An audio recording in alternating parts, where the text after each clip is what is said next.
Hi hello welcome back to my channel. ಒಲ್ಲದ ಬಂದ ಭಾಗ 123.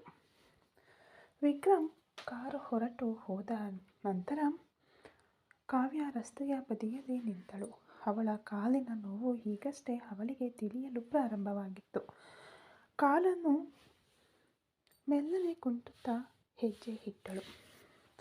ಆಹಾ, ಹೀಗೆ ನೇರವಾಗಿ ಮನೆಗೆ ಹೋದರೆ ಕಾಲೇಜು ಬಸ್ ಬಿಟ್ಟು ಯಾಕೆ ಇಷ್ಟೊಂದು ತಡವಾಗಿ ಬರ್ತಿದ್ದೀಯಾ ಅಂತ ಅಮ್ಮ ಸಾಲು ಸಾಲು ಪ್ರಶ್ನೆಗಳನ್ನು ಕೇಳ್ತಾರೆ. ನಾವು ಸಿಕ್ಕಿಬೀಳ್ತೀವಿ ಎಂದು ಅವಳ ಮೆದುಳು ವೇಗವಾಗಿ ಕೆಲಸ ಮಾಡಿತು. ತಕ್ಷಣವೇ ಹಿಂತಿರುಗಿದವಳು ಸುಮ್ಮನೆ ದೇವಸ್ಥಾನಕ್ಕೆ ಹೋಗಿ ದೇವರ ಪೂಜೆ ಮಾಡಿ ಹೋದರೆ ದೇವರ ಪೂಜೆಗೆ ಹೋಗಿದ್ದರಿಂದಲೇ ತಡವಾಯಿತು ಎಂದು ಹೇಳಿ ತಪ್ಪಿಸಿಕೊಳ್ಳಬಹುದು ಎಂದು ಒಂದು ಸೂಪರ್ ಐಡಿಯಾ ಮಾಡಿದಳು. ಮೆಲ್ಲನೆ ತನ್ನ ಕಾಲನ್ನು ಕುಂಟುತ್ತಾ ದೇವಸ್ಥಾನದ ಪ್ರಮುಖ ರಾಜಗೋಪುರದ ದ್ವಾರವನ್ನು ದಾಟಿ ಒಳಗೆ ಪ್ರವೇಶಿಸಿದಳು ಕಾವ್ಯ.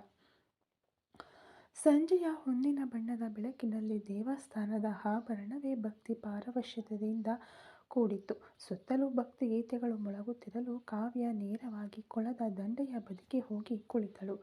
ಮೊದಲು ತನ್ನ ಕೈಯಲ್ಲಿದ್ದ ಆ ದೊಡ್ಡ ಆಪಲ್ ಐಫೋನ್ ಬಾಕ್ಸನ್ನು ಹೇಗೆ ಬಚ್ಚಿಡುವುದೆಂದು ಯೋಚಿಸಿದಳು. ತನ್ನ ಕಾಲೇಜು ಬ್ಯಾಗ್ ತೆರೆದು ಅದರೊಳಗಿದ್ದ ಒಂದು ದಪ್ಪಗಿನ ಪಠ್ಯ ಪುಸ್ತಕವನ್ನು ತೆಗೆದಳು. ಆ ಪುಸ್ತಕದ ನಡುವಿನ ಪುಟಗಳನ್ನು ತೆರೆದು ಅದರೊಳಗೆ ಆ ಹೊಸ ಐಫೋನನ್ನು ಯಾರೂ ನೋಡದಂತೆ ಅತ್ಯಂತ ಅಚ್ಚುಕಟ್ಟಾಗಿ ಭದ್ರವಾಗಿ ಬಚ್ಚಿಟ್ಟು ಬ್ಯಾಗ್ನ ಜಿಪ್ಪನ್ನು ಬಿಗಿಯಾಗಿ ಮುಚ್ಚಿದಳು. ಅಪ್ಪ, ಸದ್ಯಕ್ಕೆ ಇದು ಸೇಫ್ ಎಂದು ನಿಟ್ಟುಸಿರು ಬಿಟ್ಟವಳು ನೇರವಾಗಿ ಈಶ್ವರನ ಸನ್ನಿಧಿಗೆ ಹೋದಳು. ಅಲ್ಲಿ ಗರ್ಭಗುಡಿಯ ದೇವರ ಮುಂದೆ ನಿಂತು ಕೈಗಳನ್ನು ಮುಗಿದು ಕಣ್ಗಳನ್ನು ಮುಚ್ಚಿದಳು. ಅವಳ ಎದೆಯ ಮೇಲೆ ವಿಕ್ರಮ್ ತನ್ನ ಒಂದೇ ಬೆರಳಿನಿಂದ ಹೊರಗೆ ತೆಗೆದು ಹಾಕಿದ್ದ ಆ ಹಳದಿ ದಾರದ ತಾಳಿ ಇನ್ನೂ ಹೊಳೆಯುತ್ತಿತ್ತು. ಅದನ್ನು ತನ್ನ ಕೈಗಳಿಂದ ಮುಟ್ಟಿ ನೋಡಿದವಳು, ಈಶ್ವರ, ನನಗೆ ತಿಳಿಯದಂತೆ ನನ್ನ ಮನಸ್ಸಿನ ತುಂಬ ಆ ವಿಕ್ಕಿ ಸರ್ ಬಂದು ಕುಳಿತುಕೊಂಡಿದ್ದಾರೆ. ಅವರ ಈ ತೀವ್ರ ಪ್ರೀತಿಯಿಂದ ನನ್ನನ್ನು ತಪ್ಪಿಸಿಕೊಳ್ಳಲೇ ಸಾಧ್ಯವಾಗುತ್ತಿಲ್ಲ. ನಮ್ಮ ಅಮ್ಮನಿಗೆ ತಿಳಿಯದಂತೆ ಈ ತಾಳಿಯನ್ನು, ಈ ಫೋನನ್ನು ನಾನು ಕಾಪಾಡಿಕೊಳ್ಳಬೇಕು. ನನಗೂ ವಿಕ್ಕಿ ಸರ್ಗೂ ಯಾವುದೇ ಸಮಸ್ಯೆ ಬರದಂತೆ ನೀನೇ ನೋಡಿಕೊಳ್ಳಬೇಕು ಎಂದು ಮನದುಂಬಿ ಪ್ರಾರ್ಥಿಸಿದಳು. ದೇವರ ಪೂಜೆ ಮುಗಿಸಿ ಪ್ರಸಾದದ ವಿಭೂತಿಯನ್ನು ತನ್ನ ಹಣೆಗೆ ಹಚ್ಚಿಕೊಂಡವಳು ತನ್ನ ಕಾಲೇಜು ಬ್ಯಾಗನ್ನು ಹೆಗಲಿಗೆ ಏರಿಸಿಕೊಂಡು ಒಂದು ಹೊಸ ಧೈರ್ಯದಿಂದ ತನ್ನ ಗಂಡ ವಿಕ್ರಮ್ನ ನೆನಪುಗಳೊಂದಿಗೆ ಮೆಲ್ಲನೆ ತನ್ನ ಮನೆಯತ್ತ ನಡೆಯಲು ಪ್ರಾರಂಭಿಸಿದಳು. ಮನೆಗೆ ತಲುಪಿದವಳು ಅವಳ ಅಮ್ಮ ಬಾಗಿಲಿಗೆ ಬರುತ್ತಿದ್ದಂತೆ ಅವರು ಕೇಳುವುದಕ್ಕಿಂತ ಮುಂಚೆಯೇ, ಅಮ್ಮ, ದೇವಸ್ಥಾನಕ್ಕೆ ಹೋಗಿ ಬಂದೆ ಎಂದು ವಿಭೂತಿಯನ್ನು ಅಮ್ಮನಿಗೆ ನೀಡಿ ಮನೆಗೆ ಹೋಗಿ ತನ್ನ ಕೋಣೆಯಲ್ಲಿ ಬಾಗಿಲು ಹಾಕಿಕೊಂಡಳು. ಅದೇ ಸಮಯದಲ್ಲಿ ಮಾಯಾ ಅವಳ ಗೌರವಾನ್ವಿತ ತಾಮ್ರದ ಕಾರ್ಖಾನೆಯ ಕಚೇರಿಯ ಹವಾನಿಯಂತ್ರಿತ ಕೊಠಡಿಯಲ್ಲಿ ಇಡೀ ದಿನ ಕೆಲಸ ಮಾಡಿದರೂ ಅವಳ ಮನಸ್ಸು ಅಲ್ಲಿ ಇರಲಿಲ್ಲ. ಇಂದು ಮನೆಗೆ ಸಾಗರ್ ಬಂದರೆ ಅವನ ಆಧಿಪತ್ಯದ ಅಹಂಕಾರವನ್ನು ಹೇಗೆ ನಿಭಾಯಿಸುವುದು ಎಂಬ ಯೋಚನೆಯಲ್ಲೇ ಅವಳ ಮೆದುಳು ಅಲೆದಾಡುತ್ತಿತ್ತು. ಸಂಜೆ ಕೆಲಸ ಮುಗಿದ ನಂತರ ಒಂದು ಪ್ರೈವೇಟ್ ಕ್ಯಾಬ್ ಬುಕ್ ಮಾಡಿ ಮನೆ ತಲುಪಿದಳು. ಮನೆಯ ಬೃಹತ್ ಹಾಲ್ನಲ್ಲಿ ಅವಳ ತಂದೆ ಆದಿಶೇಷನ್ ಕುಳಿತಿದ್ದರು. ಕಾನೂನು ಮತ್ತು ಆಸ್ತಿಗೆ ಸಂಬಂಧಿಸಿದ ಕೆಲವು ಪ್ರಮುಖ ಫೈಲ್ಗಳನ್ನು ತೀವ್ರವಾಗಿ ಪರಿಶೀಲಿಸುತ್ತಿದ್ದರು. ಮಾಯಾ ಒಳಗೆ ಪ್ರವೇಶಿಸಿದವಳು ಯಾರನ್ನೂ ಗಣನೆಗೆ ತೆಗೆದುಕೊಳ್ಳದೆ ನೇರವಾಗಿ ಮೇಲಂತಸ್ತಿನ ಮೆಟ್ಟಿಲು ಹತ್ತಲು ಪ್ರಾರಂಭಿಸಿದಳು. ಅವಳ ನಿರ್ಲಕ್ಷ್ಯವನ್ನು ಕಂಡು ಆದಿಶೇಷನ್ ತಮ್ಮ ಕನ್ನಡಕವನ್ನು ಕೊಂಚ ಸರಿಪಡಿಸಿಕೊಂಡು ನಿಮಿರ್ಚಿ ನೋಡಿದರು. ಏನು ಮಾಯಾ, ನೀನು ಮಾತ್ರ ಒಬ್ಬಳೇ ಬರ್ತಾ ಇದೀಯಾ? ಅಳಿಯಂದ್ರು ಎಲ್ಲಿದ್ದಾರೆ ಎಂದು ಗಂಭೀರ ಧ್ವನಿಯಲ್ಲಿ ಕೇಳಿದ್ದಕ್ಕೆ ಮಾಯಾಗೆ ತಕ್ಷಣವೇ ಕೋಪ ನೆತ್ತಿಗೇರಿತು. ನಿಮ್ಮ ಅಳಿಯ ನಿಮಗೆ ಇನ್ಫಾರ್ಮ್ ಮಾಡಲಿಲ್ಲವೇ? ನಿಮಗೆ ತಿಳಿಸದೆ ಅವರು ಎಲ್ಲಿಯೂ ಹೋಗುವುದಿಲ್ಲವಲ್ಲ ಎಂದು ಸಾಗರ್ ಮೇಲಿದ್ದ ಕೋಪವನ್ನು ವ್ಯಂಗ್ಯವಾಗಿ ತನ್ನ ತಂದೆಯ ಬಳಿ ತೋರಿಸಿ ಮತ್ತೆ ಮೆಟ್ಟಿಲುಗಳನ್ನು ಹತ್ತಿದಳು. ಏನು ಮಾಯಾ, ತಂದೆಯನ್ನು ಗೌರವಿಸುತ್ತಿಲ್ಲವೇ ಎಂದು ಆದಿಶೇಷನ್ ಕೊಂಚ ಗದರಿಸುವ ಧ್ವನಿಯಲ್ಲಿ ಕೇಳಲು ಮಾಯಾ ಮೆಟ್ಟಿಲುಗಳ ಮೇಲೆಯೇ ನಿಂತು ಹಿಂತಿರುಗಿ ನೋಡಿದಳು. ತಂದೆಯಾಗಿರಲು ಇರಬೇಕಾದ ಅರ್ಹತೆಯನ್ನು ನೀವು ಕಳೆದುಕೊಂಡು ತುಂಬ ದಿನವಾಯಿತು. ಈಗೇನು ತಂದೆ ಎಂದು ತನ್ನ ಮನಸ್ಸಿನಲ್ಲಿದ್ದ ಎಲ್ಲ ವೇದನೆ ಮತ್ತು ಕೋಪವನ್ನು ಒಂದೇ ಮಾತಿನಲ್ಲಿ ಸುರಿದು ಚುರುಕಾಗಿ ಮೇಲಂತಸ್ತಿಗೆ ಹೋಗಿ ತನ್ನ ಕೋಣೆಯನ್ನು ಹೊಕ್ಕು ಬಾಗಿಲು ಮುಚ್ಚಿಕೊಂಡಳು. ಮಾಯಾ ಕೋಣೆಗೆ ಹೋದ ಸ್ವಲ್ಪ ಸಮಯದಲ್ಲೇ ಮನೆಯ ಬಾಗಿಲ ಬಳಿ ಸಾಗರ್ನ ಬೃಹತ್ ಕಾರು ಬಂದು ಗಂಭೀರವಾಗಿ ನಿಂತಿತ್ತು. ಕಾರನ್ನು ನಿಲ್ಲಿಸಿ ಕಪ್ಪು ಬಣ್ಣದ ಸೂಟ್ನಲ್ಲಿ ಕಪ್ಪು ಚಿರತೆಯಂತೆ ಆಧಿಪತ್ಯದ ಶೈಲಿಯಲ್ಲಿ ಕಾರಿನಿಂದ ಇಳಿದು ಒಳಗೆ ಬಂದನು ಸಾಗರ್ ಅಗರ್ವಾಲ್. ಅವನ ನೋಟದಲ್ಲಿದ್ದ ಆ ಬಿಸ್ನೆಸ್ ಮ್ಯಾಗ್ನೆಟ್ ಮಾಸ್ ಆ ಮನೆಯೊಳಗೂ ಒಂದು ಪವರ್ಫುಲ್ ವೈಬ್ರೇಷನ್ ಸೃಷ್ಟಿಸಿತು. ಆಗ ಜಾಜಿ ತನ್ನ ಗಂಡ ಆದಿಶೇಷನ್ಗೆ ಬಿಸಿಯಾದ ಕಾಫಿ ಕೊಡುತ್ತಿದ್ದರು. ಸಾಗರ್ ಒಳಗೆ ಪ್ರವೇಶಿಸುವುದನ್ನು ಕಂಡೊಡನೆ, "ಬನ್ನಿ ಅಳಿಯಂದಿರೆ, ಬನ್ನಿ, ನಿಮಗೂ ಕಾಫಿ ತರಲೇ" ಎಂದು ಜಾಜಿ ಪ್ರೀತಿಯಿಂದ ಕೇಳಿದರು. "ಇಲ್ಲ ಅತ್ತೆಯವರೇ, ಬರುವಾಗಲೇ ಫ್ಯಾಕ್ಟರಿಯಲ್ಲಿ ಕುಡಿದು ಬಂದೆ, ಥ್ಯಾಂಕ್ಸ್" ಎಂದು ಜಾಜಿ ಬಳಿ ಅತ್ತೆಗೆ ನೀಡಬೇಕಾದ ಗೌರವದಿಂದ ಹೇಳಿದನು. ತನ್ನ ಮಾವನ ಎದುರಿಗಿದ್ದ ಐಷಾರಾಮಿ ಸೋಫಾದಲ್ಲಿ ಅತ್ಯಂತ ಗಂಭೀರವಾಗಿ ಕುಳಿತು ತನ್ನ ಉದ್ದನೆಯ ಕಾಲುಗಳನ್ನು ಒಂದರ ಮೇಲೊಂದರಂತೆ ಹಾಕಿಕೊಂಡನು. "ಏನಳಿಯಂದ್ರೆ, ಮಾಯಾ ಒಬ್ಬಳೇ ಬಂದಳು.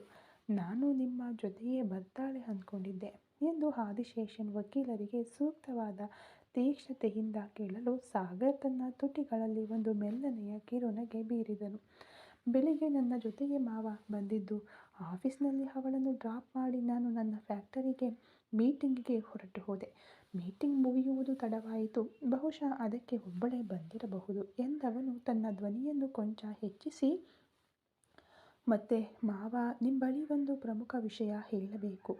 ಅವಳ ಫ್ಯಾಕ್ಟರಿ ಪಕ್ಕದಲ್ಲೇ ಮಾಯಾಗಾಗಿ ನಾನು ಒಂದು ಹೊಸ ಮನೆ ಖರೀದಿಸಿದ್ದೇನೆ.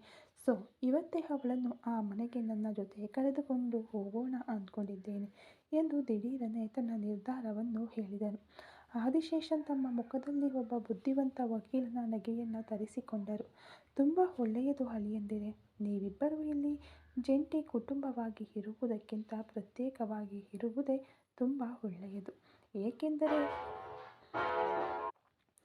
ಇಲ್ಲಿದ್ದರೆ ಮಾಯಾ ಅವಳ ಅಣ್ಣ ವಿಷ್ಣುವಿನ ಗೌರವವನ್ನು, ಅವಳ ಹಳೆಯ ಕೋಪವನ್ನು ಮಾತ್ರ ನೋಡುತ್ತಾಳೆ. ಅದೇ ನಿಮ್ಮ ಜೊತೆ ಪ್ರತ್ಯೇಕವಾಗಿ ಬಂದು ಬಿಟ್ಟರೆ ನಿಮ್ಮನ್ನು ನೋಡಿಕೊಳ್ಳಬೇಕಾದ ಕೆಲಸ, ನಿಮ್ಮನ್ನು ಅರ್ಥ ಮಾಡಿಕೊಳ್ಳಬೇಕಾದ ಹೊಣೆಗಾರಿಕೆ ಅವಳಿಗೆ ಬರುತ್ತದೆ ಅಲ್ವೇ" ಎಂದು ಆದಿಶೇಷನ್ ತಮ್ಮ ಬುದ್ಧಿವಂತಿಕೆಯ ಅಭಿಪ್ರಾಯವನ್ನು ವ್ಯಕ್ತಪಡಿಸಿದರು. "ಎಸ್ ಮಾವ, ಎಕ್ಸಾಕ್ಟ್ಲಿ. ಅದಕ್ಕೆಂದೇ ಅವಳನ್ನು ಮುಂಬೈಗೆ ಕರೆದುಕೊಂಡು ಹೋಗದೆ ಇಲ್ಲೇ ಪ್ರತ್ಯೇಕವಾಗಿ ಒಂದು ಬಂಗಲೆ ರೆಡಿ ಮಾಡಿದೆ. ಆ ಮನೆಯಲ್ಲಿ ಸದ್ಯಕ್ಕೆ ಕೆಲಸಕ್ಕೂ ನಾನು ಯಾರನ್ನೂ ಸೇರಿಸಿಲ್ಲ. ನಾನು ಮತ್ತು ಅವಳು ಮಾತ್ರ. ನಾವಿಬ್ಬರು ಪರಸ್ಪರ ಪೂರ್ತಿಯಾಗಿ ಅರ್ಥ ಮಾಡಿಕೊಳ್ಳುವವರೆಗೆ ನಮ್ಮಿಬ್ಬರ ನಡುವೆ ಬೇರೆ ಯಾರೂ ಇಲ್ಲದಿರುವುದೇ ಸರಿ ಎನಿಸಿತು. ಇದರಿಂದ ನಿಮಗೆ ಯಾವುದೇ ಮುಜುಗರ ಇಲ್ಲವಲ್ಲವೇ ಮಾವ" ಎಂದು ಸಾಗರ್ ತನ್ನ ಮಾವನ ಅಭಿಪ್ರಾಯ ಕೇಳಿ ಸ್ಪಷ್ಟಪಡಿಸಿಕೊಂಡನು. "ಅದೇನೂ ಇಲ್ಲ ಅಳಿಯಂದಿರೆ, ನನಗೆ ತುಂಬ ಸಂತೋಷವೇ. ನೀವು ಧಾರಾಳವಾಗಿ ಹೋಗಿ ಅವಳನ್ನು ಕರೆದುಕೊಂಡು ಹೊರಡಿ. ಮಾಯಾ ಕೊಂಚ ಕೋಪದಲ್ಲೇ ಮೇಲಕ್ಕೆ ತನ್ನ ಕೋಣೆಗೆ ಹೋಗಿದ್ದಾಳೆ. ನೋಡಿ, ಮಾತನಾಡಿ ಕರೆದುಕೊಂಡು ಹೋಗಿ" ಎಂದು ಆದಿಶೇಷನ್ ಹಸಿರು ನಿಶಾನೆ ತೋರಿಸಿದರು. "ಸರಿ ಮಾವ, ನಾನು ಹೋಗಿ ನನ್ನ ಹೆಂಡತಿಯನ್ನು ನೋಡ್ತೀನಿ" ಎಂದು ಸಾಗರ್ ತನ್ನ ತುಟಿಗಳಲ್ಲಿ ಗೆದ್ದುಬಿಟ್ಟ ಗರ್ವದ ಕಿರುನಗೆಯೊಂದಿಗೆ ಸೋಫಾದಿಂದ ಎದ್ದು ಮೇಲಂತಸ್ತಿನ ಮೆಟ್ಟಿಲುಗಳತ್ತ ಗಂಭೀರವಾಗಿ ನಡೆದನು. ಮೇಲಂತಸ್ತಿಗೆ ಹೋದ ಸಾಗರ್ ಮಾಯಾಳ ಕೋಣೆಯ ಮುಂದೆ ಬಂದು ನಿಂತನು. ಗಂಡ ಎಂಬ ಆ ಸಂಪೂರ್ಣ ಅಧಿಕಾರ ಮತ್ತು ಹಕ್ಕು ಅವನಲ್ಲಿದ್ದುದರಿಂದ ಬಾಗಿಲು ತಟ್ಟದೆ, ಯಾವುದೇ ಅನುಮತಿಯನ್ನು ಕೇಳದೆ ತಕ್ಷಣವೇ ಒಳಗೆ ಪ್ರವೇಶಿಸಿದನು. ಕೋಣೆಯ ಮಧ್ಯದಲ್ಲಿ ಮಾಯಾ ಇರಲಿಲ್ಲ. ಆದರೆ ಅವಳು ಬಟ್ಟೆ ಬದಲಾಯಿಸುವ ಡ್ರೆಸ್ಸಿಂಗ್ ರೂಮ್ ಬಾಗಿಲು ಲಘುವಾಗಿ ತೆರೆದಿತ್ತು. ಒಳಗೆ ಮೆಲ್ಲನೆಯ ಬಳೆಯ ಸದ್ದು ಕೇಳಿಸುತ್ತಿದ್ದುದರಿಂದ ಅವಳು ಅಲ್ಲೇ ಇದ್ದಾಳೆ ಎಂಬುದನ್ನು ಅರ್ಥ ಮಾಡಿಕೊಂಡ ಸಾಗರ್ ಬೆಕ್ಕಿನ ಹೆಜ್ಜೆಗಳಂತೆ ಸದ್ದಿಲ್ಲದೆ ಒಳಗೆ ಹೋದನು. ಮಾಯಾ ಆಗಷ್ಟೇ ತನ್ನ ಸೀರೆಯ ಸೆರಗನ್ನು ತೆಗೆದವಳು. ತನ್ನ ರವಿಕೆಯ ಕೊಕ್ಕೆಯನ್ನು ಕಳಚಲು ತನ್ನ ಕೈಗಳನ್ನು ಕೊಂಡೊಯ್ದು ಆ ಕ್ಷಣದಲ್ಲಿ ಕನ್ನಡಿಯ ಮೂಲಕ ಸಾಗರ್ನ ಆ ಬೃಹತ್ ರೂಪು ಒಳಗೆ ಬರುವುದನ್ನು ಕಂಡು ಬೆಚ್ಚಿಬಿದ್ದಳು. ಅವಳ ದೇಹದಲ್ಲಿ ಒಂದು ಕ್ಷಣ ಭಯ, ಮತ್ತೊಂದು ಕ್ಷಣ ಬೆಂಕಿ ಕಾರುವ ನಾಚಿಕೆ ಮತ್ತು ಕೋಪ ಒಟ್ಟಿಗೆ ಬೆರೆತವು. ತಕ್ಷಣವೇ ತನ್ನ ಕೈಯಲ್ಲಿದ್ದ ಸೀರೆಯ ಸೆರಗನ್ನು ತೆಗೆದು ತನ್ನ ಎದೆ ಮತ್ತು ಹೆಗಲನ್ನು ಮುಚ್ಚಿಕೊಳ್ಳುವಂತೆ ತಡಬಡಿಯಾಗಿ ಹೊದ್ದುಕೊಂಡು ಹಾಗೆಯೇ ಹಿಂತಿರುಗಿ ಸಾಗರ್ನನ್ನು ಬೆಂಕಿ ಕಾರುವ ಕಣ್ಣುಗಳಿಂದ ದಿಟ್ಟಿಸಿ ನೋಡಿದಳು. ಅವಳ ಆ ಆಂಗ್ರಿ ಬರ್ಡ್ಸ್ ಕಣ್ಣುಗಳು ಅವನನ್ನು ಸುಟ್ಟು ಬಿಡುವಂತಿದ್ದವು. ಸಾಗರ್ ಅವಳ ಆ ಅರ್ಧಂಬರ್ಧ ಅಸ್ತವ್ಯಸ್ತಗೊಂಡ ಕೋಲವನ್ನು, ಅವಳ ಹೊಳೆಯುವ ಹೆಗಲನ್ನು ಕಂಡೊಡನೆ ಅವನ ಗಂಡಸುತನ ಒಂದು ಕ್ಷಣ ತಡಕಾಡಿದ್ದು ನಿಜವೇ. ಅವಳ ಸೌಂದರ್ಯಕ್ಕೆ ಮಾರು ಹೋದವನು ತಕ್ಷಣವೇ ತನ್ನ ಸ್ಥಿತಿಗೆ ಬಂದು ತನ್ನ ಎರಡೂ ಕೈಗಳನ್ನು ಎತ್ತಿ ಐ ಆಮ್ ಸಾರಿ ಮಾಯಾ, ನಾನು ನಿನ್ನನ್ನು ನೋಡಲಿಲ್ಲ ಎಂದು ವೇಗವಾಗಿ ಹೇಳಿ ಚುರುಕಾಗಿ ಆ ಡ್ರೆಸ್ಸಿಂಗ್ ರೂಮ್ ಬಿಟ್ಟು ಹೊರಗೆ ಓಡಿ ಬಂದನು. ಹೊರಗೆ ಬಂದ ಸಾಗರ್ನ ಹೃದಯ ವೇಗವಾಗಿ ಬಡಿದುಕೊಳ್ಳುತ್ತಿತ್ತು. ಅವಳ ಆ ದಿಢೀರ್ ಸ್ತ್ರೀತ್ವದ ನೋಟ ಅವನೊಳಗೆ ಪ್ರೀತಿಯನ್ನು ಇನ್ನೂ ಹಲವು ಪಟ್ಟು ಹೆಚ್ಚಿಸಿತು. ಡ್ರೆಸ್ಸಿಂಗ್ ರೂಮ್ನೊಳಗೆ ಮಾಯಾ ತನ್ನ ಬಟ್ಟೆಗಳನ್ನೆಲ್ಲ ವೇಗವಾಗಿ ಸರಿ ಮಾಡಿಕೊಂಡು ಚೆದುರಿದ ಕೂದಲನ್ನು ಗಂಟು ಹಾಕಿ ಕೋಪದ ತುತ್ತ ತುದಿಯಲ್ಲಿ ಹೊರಗೆ ಬಂದಳು. ಅವಳ ಮುಖ ಪೂರ್ತಿಯಾಗಿ ಕೆಂಪಗಾಗಿತ್ತು.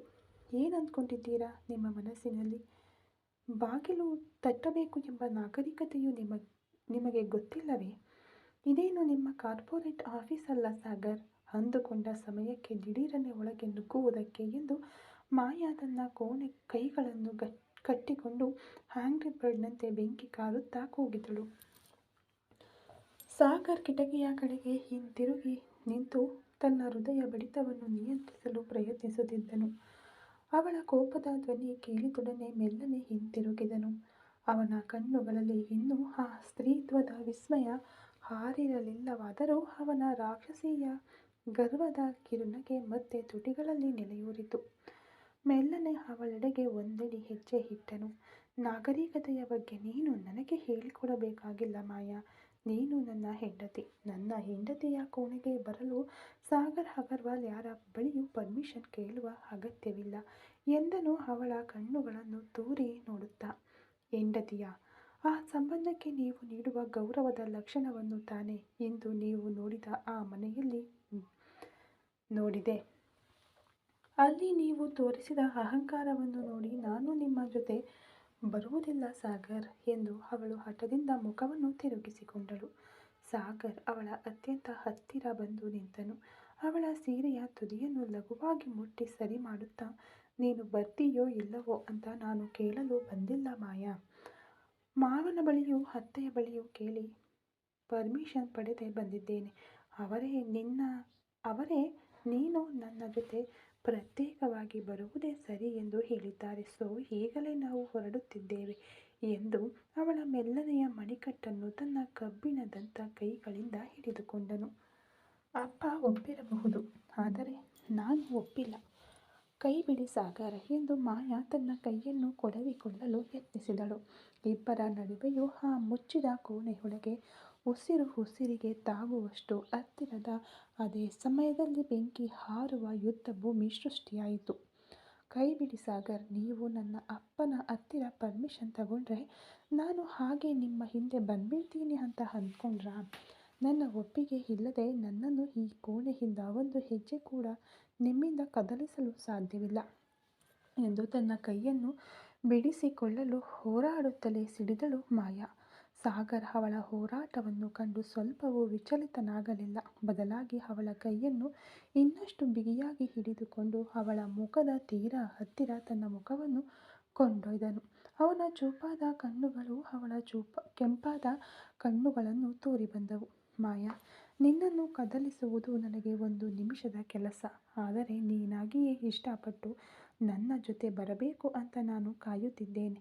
ನೀನು ಇಲ್ಲಿಯೇ ಮದುವೆಯಾಗಿ ತವರು ಮನೆಯಲ್ಲಿ ಉಳಿದರೆ ಈ ಸುಪ್ರೀಂ ಕೋರ್ಟ್ ಲಾಯರ್ ಆದಿಶೇಷನ್ ಮನೆಯ ಗೌರವ ಮತ್ತು ನಿನ್ನ ಅಣ್ಣ ವಿಷ್ಣುವಿನ ಜೀವನ ಏನಾಗಬಹುದು? ಅದು ಮಾತ್ರವಲ್ಲದೆ ತವರು ಮನೆಯಲ್ಲಿ ಇದ್ದರೆ ನಿನ್ನ ಮನೆ ನಿನ್ನನ್ನು ಒಂದು ಮಗುವಾಗಿಯೇ ಇಟ್ಟಿರುತ್ತದೆ. ಆದರೆ ನೀನು ಸಾಗರ್ ಅಗರ್ವಾಲ್ ಹೆಂಡತಿ. ನಿನಗೊಂದು ಪ್ರಪಂಚ ಹೊರಗಿದೆ ಎಂದನು ಅವನ ಧ್ವನಿಯಲ್ಲಿದ್ದ ಕಾಂತೀಯ ಸೆಳೆತದೊಂದಿಗೆ. ನನಗೆ ನಿಮ್ಮ ಪ್ರಪಂಚವೂ ಬೇಡ, ಆ ಹಾಳಾದ ಗೌರವವೂ ಬೇಡ. ನನ್ನನ್ನು ಗೌರವಿಸದ ಒಬ್ಬನ ಜೊತೆ ಬದುಕುವುದಕ್ಕಿಂತ ನನ್ನ ಹೆತ್ತವರೊಂದಿಗೆ ಈ ಮನೆಯಲ್ಲಿ ನಾಲ್ಕನೇ ಮನುಷ್ಯಳಾಗಿ ಇರುವುದೇ ನನಗೆ ಸಾಕು. ಕೈ ಬಿಡಿ, ನೋವಾಗ್ತಿದೆ ಎಂದು ಮಾಯಾ ಒತ್ತಾಯಪೂರ್ವಕವಾಗಿ ಹೇಳಿದಳು. ನೋವಾಗ್ತಿದೆ ಎಂಬ ಪದ ಸಾಗರ್ ಹೃದಯದಲ್ಲಿ ಒಂದು ನೋವನ್ನು ಉಂಟು ಮಾಡಿತು. ತಕ್ಷಣ ಅವಳ ಕೈಯನ್ನು ಬಿಟ್ಟವನು ಅವಳಿಂದ 2 ಹೆಜ್ಜೆ ಹಿಂದೆ ಸರಿದು ನಿಂತನು. ನೋವಾಗ್ತಾ ಇದೆಯಾ ಮಾಯಾ? ನನ್ನ ಪ್ರೀತಿ ನಿನಗೆ ನೋವಾಗಿ ಕಾಣುತ್ತಿದೆಯಾ? ಸರಿ, ನಾನು ನಿನ್ನನ್ನು ಬಲವಂತವಾಗಿ ಕರೆದುಕೊಂಡು ಹೋಗಲ್ಲ. ಆದರೆ ಒಂದು ನೆನಪಿರಲಿ, ಇನ್ನು ಅರ್ಧ ಗಂಟೆಯಲ್ಲಿ ನೀನಾಗಿಯೇ ನಿನ್ನ ಬ್ಯಾಗ್ ತೆಗೆದುಕೊಂಡು ಕೆಳಗೆ ಬಂದು ನನ್ನ ಕಾರಿನಲ್ಲಿ ಕೂರದಿದ್ದರೆ ಸಾಗರ್ ಅಗರ್ವಾಲ್ ಮುಂದಿನ ಹೆಜ್ಜೆಯಾಗಿ ಏನು ಮಾಡ್ತಾನೆ ಅಂತ ನಿನಗೆ ಗೊತ್ತು ಎಂದು ಒಂದು ಅಪಾಯಕಾರಿ ನಗುವಿನೊಂದಿಗೆ ಎಚ್ಚರಿಸಿದನು. ಮಾಯಾ ಬೆಳಗಾಗಿ ನಿಲ್ಲಲು ಸಾಗರ್ ಯಾವುದೇ ಚಲನೆ ಇಲ್ಲದೆ ವೇಗವಾಗಿ ಕೋಣೆಯಿಂದ ಹೊರಬಂದು ಕೆಳಗೆ ಹೋದನು. ಸಾಗರ್ ಕೆಳಗೆ ಇಳಿದು ಬಂದ ಅದೇ ಸಮಯದಲ್ಲಿ ಮನೆಯ ಬಾಗಿಲಲ್ಲಿ ಒಂದು ಬೃಹತ್ ಆಡಿ ಕಾರು ಬಂದು ನಿಂತಿತು. ಕಾರಿನಿಂದ ಇಳಿದಿದ್ದು ಬೇರಾರೂ ಅಲ್ಲ, ಮಾಯಾ ಪ್ರೀತಿಯ ಅಣ್ಣ ಮತ್ತು ವಿಷ್ಣು ಕನ್ಸ್ಟ್ರಕ್ಷನ್ ಮಾಲೀಕನಾದ ವಿಷ್ಣು ಪ್ರಸಾದ್. ಆಫೀಸ್ಗೆ ಹೋಗಿದ್ದವನು ಸಾಗರ್ ಮನೆಗೆ ಬಂದಿರುವ ವಿಚಾರ ತಿಳಿದು ಆತಂಕ ಮತ್ತು ಗಾಂಭೀರ್ಯದಿಂದ ಒಳಗೆ ಪ್ರವೇಶಿಸಿದನು. ಹಾಲಿನಲ್ಲಿ ಸಾಗರ್ ಮತ್ತು ಆದಿಶೇಷನ್ ಎದುರು ಬದುರಾಗಿ ಕುಳಿತಿರಲು ವಿಷ್ಣು ನೇರವಾಗಿ ಸಾಗರ್ ಮುಂದೆ ಬಂದು ನಿಂತನು. ಏನು ಸಾಗರ್, ಮತ್ತೆ ಬಂದಿದ್ದೀಯಾ? ಮಾಯಾಳನ್ನು ಈಗಲೇ ಕರೆದುಕೊಂಡು ಹೋಗಬೇಕು ಅಂತ ಅಪ್ಪನ ಹತ್ತಿರ ಮಾತನಾಡಿದ್ಯಾ ಎಂದು ವಿಷ್ಣು ತನ್ನ ಅಣ್ಣನಿಗೆ ಉಚಿತವಾದ ಅಧಿಕಾರದ ಧ್ವನಿಯಲ್ಲಿ ಕೇಳಿದನು. ಸಾಗರ್ ಸೋಫಾದಿಂದ ನಿಧಾನವಾಗಿ ಎದ್ದು ನಿಂತು ತನ್ನ ಕೋಟ್ ಗುಂಡಿಯನ್ನು ಸರಿಪಡಿಸುತ್ತಾ ವಿಷ್ಣುವನ್ನು ನೋಡಿದನು. ಹೌದು ವಿಷ್ಣು, ಮಾಯಾಗಾಗಿ ಅವಳ ಆಫೀಸ್ ಪಕ್ಕದಲ್ಲೇ ಒಂದು ಹೊಸ ಬಂಗಲೆ ಕೊಂಡುಕೊಂಡಿದ್ದೇನೆ. ಇವತ್ತೇ ಅವಳನ್ನು ನನ್ನ ಜೊತೆ ಕರೆದುಕೊಂಡು ಹೋಗಲಿದ್ದೇನೆ. ಮಾವ ಕೂಡ ಅದಕ್ಕೆ ಒಪ್ಪಿಕೊಂಡಿದ್ದಾರೆ ಎಂದನು ಯಾವುದೇ ಆತಂಕವಿಲ್ಲದೆ. ಅಪ್ಪ ಒಪ್ಪಿರಬಹುದು, ಆದರೆ ಮಾಯಾಗೆ ಇದರಲ್ಲಿ ಇಷ್ಟ ಇದೆಯಾ ಅಂತ ನನಗೆ ತಿಳಿಯಬೇಕು. ಅವಳನ್ನು ಬಲವಂತಪಡಿಸಲು ನಿನಗೆ ಹಕ್ಕಿಲ್ಲ ಸಾಗರ್ ಎಂದು ವಿಷ್ಣು ತನ್ನ ಧ್ವನಿಯನ್ನು ಏರಿಸಿದನು. ಆದಿಶೇಷನ್ ತಕ್ಷಣ ಮಧ್ಯಪ್ರವೇಶಿಸಿ, ವಿಷ್ಣು ಸುಮ್ಮನಿರು, ಅಳಿಯಂದ್ರು ಹೇಳುವುದರಲ್ಲಿ ಒಂದು ನ್ಯಾಯವಿದೆ. ಅವರಿಬ್ಬರು ಒಂಟಿಯಾಗಿದ್ದರೆ ಮಾತ್ರ ಅವರ ನಡುವೆ ಇರುವ ಸಮಸ್ಯೆಗಳು ಬಗೆಹರಿಯುತ್ತವೆ. ನೀನು ಇದರಲ್ಲಿ ತಲೆ ಹಾಕಬೇಡ ಎಂದು ತನ್ನ ಮಗನನ್ನು ಖಂಡಿಸಿದರು. ಅಪ್ಪ, ನಿಮ್ಮ ಹಾಗೆ ನನ್ನಿಂದ ಸುಮ್ಮನೆ ನೋಡುತ್ತಿರಲು ಸಾಧ್ಯವಿಲ್ಲ. ನಮ್ಮ ಮನೆ ಹೆಣ್ಣು, ಅವಳಿಗೆ ಇಷ್ಟವಿಲ್ಲದ ಜೀವನ ಅವಳಿಗೆ ನರಕವನ್ನೇ ಕೊಡುತ್ತದೆ. ನೀವು ಬಲವಂತವಾಗಿ ಮದುವೆ ಮಾಡಿಕೊಟ್ಟರೆ ಅವಳು ಇವನ ಜೊತೆ ಬದುಕಲೇಬೇಕು ಅಂತ ಏನಾದರೂ ಕಾನೂನು ಇದೆಯಾ? ಹೀಗೆಯೇ ಹೋದರೆ ಯಾವುದೇ ಹೆಣ್ಣು ನೆಮ್ಮದಿಯಾಗಿ ಬದುಕಲು ಸಾಧ್ಯವಾಗದೆ ಹೋಗಬಹುದು. ಬಲವಂತಕ್ಕಾಗಿ ವಿಷವನ್ನು ಕೂಡ ಕುಡಿಯಬಹುದು, ಆದರೆ ಮದುವೆ ಮಾತ್ರ ಮಾಡಿಕೊಳ್ಳಲೇಬಾರದು.